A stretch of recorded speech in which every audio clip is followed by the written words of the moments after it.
Salut à tous et bienvenue aujourd'hui dans Caravan du VFX pour un nouveau tutoriel sur Blender. Aujourd'hui on s'attaque à une énième texture procédurale, je sais plus, je crois que c'est la neuvième. Et aujourd'hui on va faire du marbre, d'accord? Donc deux façons différentes de faire du marbre, donc une un petit peu moins gourmande en ressources et une autre très gourmande en ressources, donc faites attention si votre PC ne suit pas, voilà, malheureusement je peux rien y faire parce que la texture est très complexe, ok?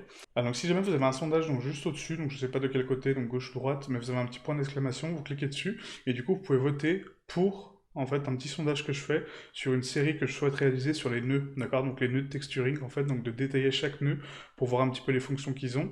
Et le premier sera donc le nœud de mélange en fait, hein, donc le mix RGB, d'accord? Donc le mélange RGB, comment il fonctionne avec les différents masques et ce que font les différents masques, d'accord? Donc je pense que ça peut être intéressant vu qu'on a entamé une série sur les textures procédurales et ça peut vous servir pour les séries à venir, d'accord?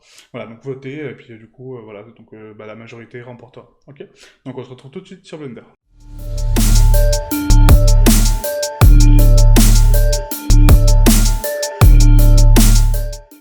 Hop, nous voici sur Blender, donc du coup vous ouvrez donc le dernier fichier qu'on a fait donc en date, hein, donc le ciment procédural, et du coup on va créer donc une nouvelle texture tout de suite.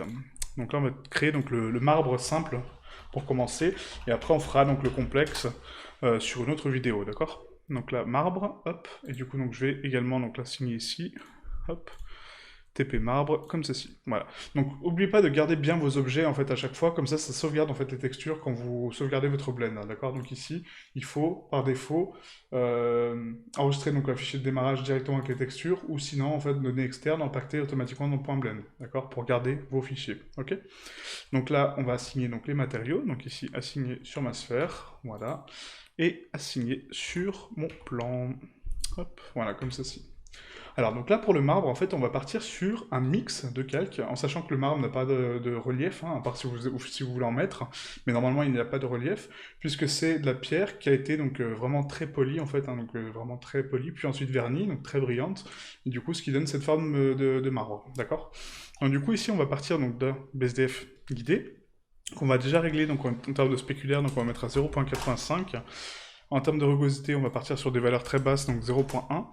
On va ajouter du lustre, voilà, comme ceci. Donc la teinte du lustre, peu importe. On va mettre une valeur à 0. Et du coup, donc le vernis... Et du coup, donc le vernis, on va l'augmenter à 1, comme ceci. Ok. La rugosité du vernis, pareil, on la met à 0. Comme ça, on a du vernis, plus d'abrillance et plus du lustre. Ok. Donc maintenant, on va commencer à apporter donc, notre première texture, d'accord, donc à créer notre première texture pour ce marbre.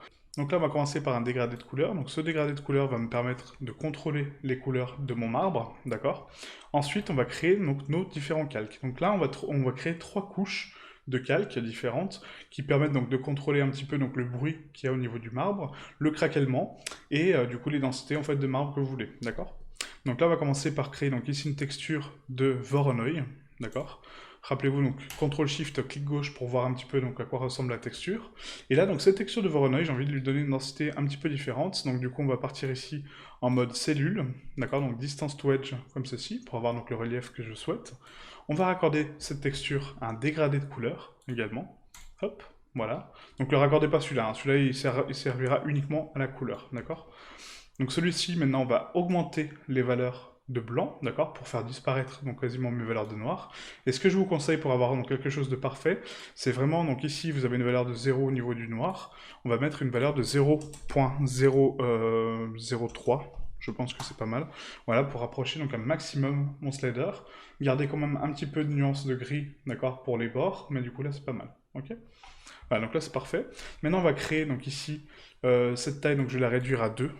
Hop, voilà, comme ceci. Et là, on va donc créer du bruit pour ces cellules, d'accord? Donc là, on va rajouter donc, une texture de bruit. Cette texture de bruit va contrôler mon vecteur de plaquage, d'accord? Donc là, je raccorde donc la couleur à mon vecteur. Hop. Ce qui va avoir pour but donc, de distordre mon bruit, ok?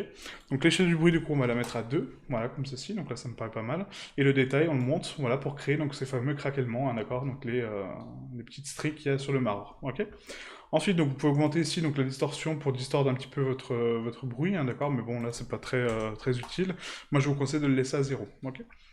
Ensuite, on va créer donc, un vecteur de plaquage, donc CTRL-T, rappelez-vous, pour rapporter un vecteur de plaquage avec la donne Node Wrangler, d'accord? Donc, je me répète, mais c'est important. On va raccorder donc ici le vecteur à mon objet. Hop, Voilà, comme ceci. Et là, donc en termes de taille et d'échelle, on va réduire donc la taille et l'échelle grandement. On va mettre à 0.2, comme ceci, et 0.2 à ce niveau-là. D'accord? Donc sur l'axe X et Y, pour créer ce pattern-là. Ok? Ensuite, on va créer donc notre deuxième couche de marbre. D'accord? Donc ça, c'est uniquement la première couche qui va au-dessus. C'est des craquellements. Ensuite, on va créer donc une deuxième couche qui va être hop, une texture de bruit.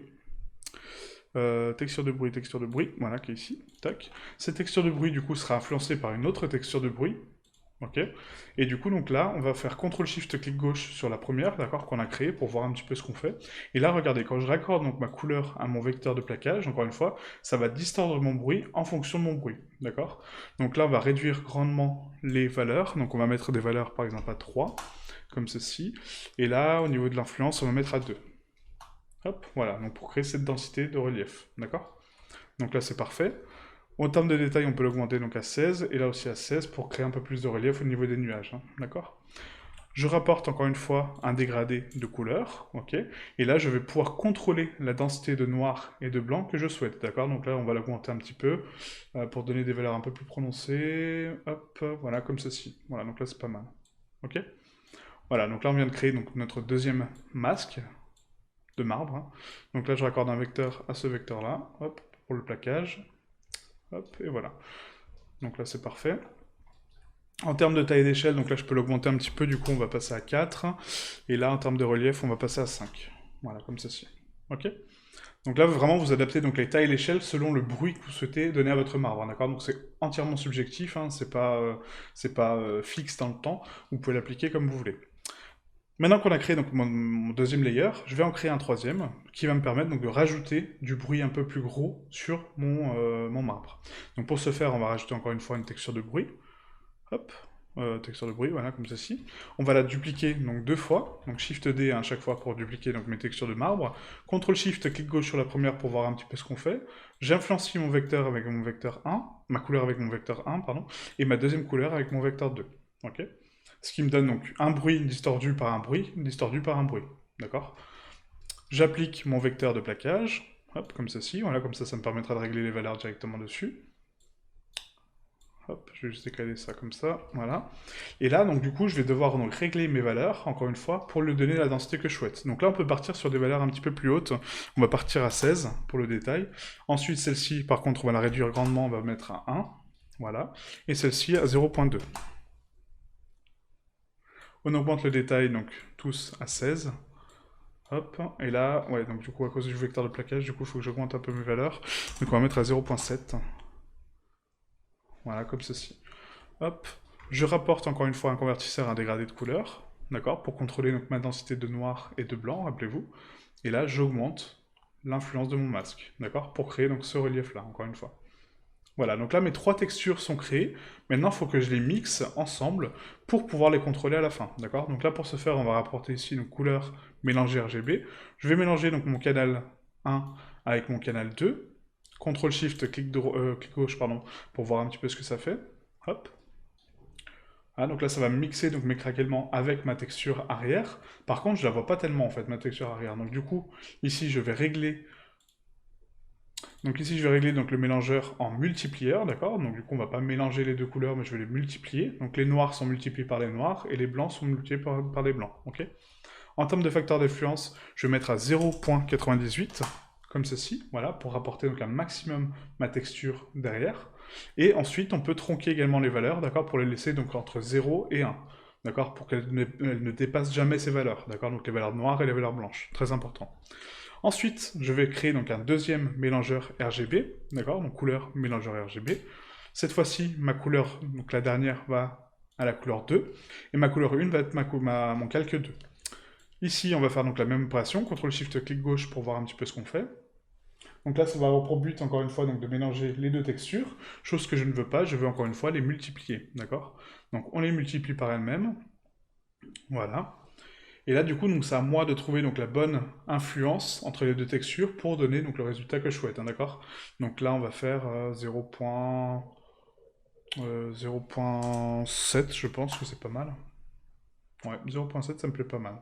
Ok, donc on a une bonne densité de nuages, de couleurs, donc c'est vraiment, vraiment joli, quoi. Ok?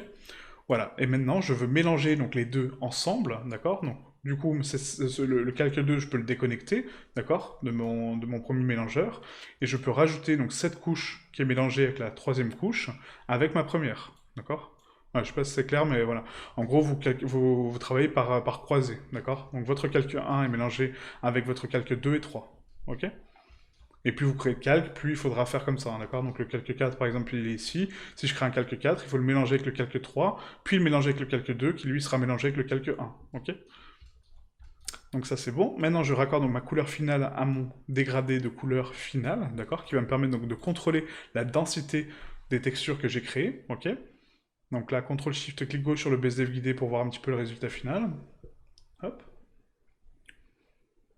Et voilà, d'accord? Donc voilà, ça me donne cette densité de marbre. Et après, je peux accentuer donc les valeurs ici avec ce dégradé de couleur, d'accord? Donc là, c'est uniquement pour contrôler mon masque, d'accord? Donc la densité de noir sur ma texture, la densité de blanc, donc je peux augmenter les blancs pour leur donner un peu plus de puissance, voilà, et du coup contrôler parfaitement mon marbre. Ok? Voilà. Donc là, c'est vraiment parfait, quoi. C'est vraiment parfait. Voilà, et donc là, pour ce type de texture, vu qu'en fait, on l'a influencé en termes de taille et d'échelle, d'accord, donc soit vous laissez donc les valeurs à 1, en fait, pour vous donner donc la bonne densité sur la sphère également, d'accord, donc elle va s'adapter parfaitement à la taille et l'échelle de ma sphère, et du coup, il faut les multiplier par elles-mêmes, d'accord, à chaque fois. Donc là, par exemple, si on avait mis donc 0,2, 0,2 pour mon plan, il faut que je mette 0,2 aussi sur l'axe Z, d'accord, pour ma sphère, parce qu'elle, elle est en 3 dimensions. Lui, il est uniquement sur l'axe X et Y, d'accord, donc il l'applique sur un plan, alors qu'elle, c'est une sphère. Donc du coup, il faut que j'influencie les trois valeurs ensemble. Donc pour arranger ça, en fait, hein, pour pas modifier donc, les valeurs une par une, ce que je vous conseille de faire, c'est ici donc rajouter un petit nœud de valeur, d'accord? Hop, valeur, tout simplement. Et là, vous raccordez donc cette valeur à la valeur de votre texture, d'accord? Et au lieu d'influencer sur les trois axes un par un, là vous influencez sur les trois directement ensemble, en fait, d'accord? Avec une seule valeur. Ok? Là, si je remets 0.2, on récupère parfaitement la texture que j'avais au départ, d'accord? Donc après, c'est à vous d'influencer ici la valeur qui modifie la valeur générée par votre objet, ok? Parce que la valeur générée par un objet, elle est toujours constante, hein, d'accord? Vous pouvez pas vous fier sur un plan et dire, bah tiens, sur ma sphère, là, c'est bizarre, elle est différente. Bah oui, forcément. Parce que vous l'avez générée par rapport à un objet, certes, mais un plan, c'est uniquement sur l'axe X et Y, pas sur l'axe Z, d'accord? Alors que la sphère, oui. Ok? Voilà, donc là c'était pour la première texture, donc très simple, vous voyez, donc le marbre, hein, voilà, donc on a créé le marbre en quelques secondes. Donc voilà, moi l'idée que j'ai du marbre, après vous pouvez le customiser comme vous voulez. Donc vous augmentez ici les valeurs de bruit pour générer donc d'autres patterns en fait hein, de marbre. Et du coup, voilà, donc soit les accentuer, soit les réduire, et vous pouvez créer donc autant de calques que vous voulez pour les coupler en fait ensemble, et du coup donner un peu plus de relief à votre texture, ok? Mais là voilà, moi je trouve ça déjà pas mal joli, c'est vraiment, vraiment beau quoi. Voilà, donc vidéo très rapide, encore une fois, donc une texture procédurale de plus qu'on rajoute à notre bibliothèque.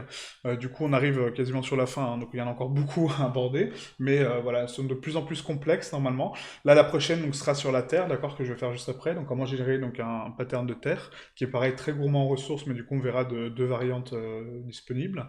Et celui-ci, donc pareil, en version complexe, ok? Voilà, donc n'oubliez pas de voter sur le sondage qui est donc sur le petit point d'interrogation, enfin le point d'exclamation, pardon. Et du coup, voilà pour la prochaine série de tutos, si vous voulez une série sur les nœuds, ok? Donc merci à vous, et à très bientôt. Ciao, ciao.